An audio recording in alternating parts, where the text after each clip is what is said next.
10 अक्टूबर को दुनिया भर में विश्व मानसिक स्वास्थ्य दिवस के तौर पर मनाया जाता है। इसका मुख्य उद्देश्य मानसिक बीमारियों के लोगों के जीवन पर पड़ने वाले विपरीत असर के बारे में जागरूकता फैलाना है। साल 2013 के लिए वैश्विक मानसिक स्वास्थ्य संगठन की थीम है मानसिक स्वास्थ्य और अधिक उम्र के वयस्क। अनुमान के मुताबिक देश में इस समय करीब 1 करोड़ 70 लाख से ज्यादा बुजुर्ग मानसिक बीमारियों से पीड़ित हैं। इनमें से 75 साल से ज्यादा उम्र के 2/3 लोगों में एंजाइटी, डिप्रेशन और नींद से जुड़ी बीमारियों की समस्याएं हैं। एंजाइटी से पीड़ित बुजुर्गों की पहचान आसानी से नहीं हो पाती और इससे न केवल उनके जीवन की गुणवत्ता प्रभावित होती है, बल्कि इससे उच्च रक्तचाप, हृदय रोग, मधुमेह और गठिया जैसी पहले से मौजूद बीमारियों की समस्या और बढ़ जाती है। एंजाइटी और डिप्रेशन का संबंध सीधे याददाश्त से है और कई मामलों में ऐसा भी देखा गया कि डिप्रेशन का सही समय पर इलाज न किया जाए तो ये डिमेंशिया का खतरा और बढ़ जाता है। ऐसे में अगर सही समय पर मानसिक रोगी की पहचान कर ली जाए तो इसका इलाज मुमकिन है, लेकिन हमारे सामाजिक परिवेश में मानसिक बीमारियों के साथ जुड़ी गलतफहमियों के कारण कई बार लोग इस बात को स्वीकार करने में हिचकिचाते हैं और इसी के चलते इन बीमारियों का सही समय पर इलाज संभव नहीं हो पाता।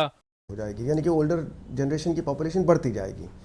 और आज की फिगर्स ये हैं कि तकरीबन इसमें से 1.25 करोड़ लोग ऐसे हैं जिनको मानसिक स्वास्थ्य की समस्याएं हैं, जिन्हें मनोचिकित्सक की और बाकी ज़रूरतें हैं।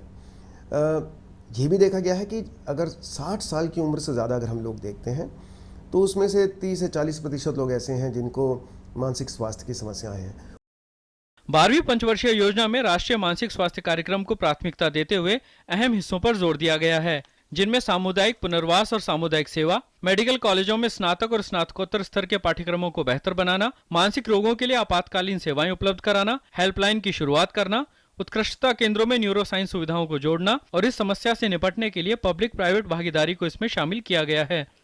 अभी जो नई मेंटल हेल्थ पॉलिसी बन रही है, जो भारत सरकार जो इस वक्त जो लिख रही है, और एक मेंटल हेल्थ बिल जो कि राज्यसभा के सामने है, तो मेंटल हेल्थ बिल में तो ये एक सरकार ने ये रखा है कि जैसे शारीरिक स्वास्थ्य है ऐसे मानसिक स्वास्थ्य को प्राथमिकता दी जाएगी।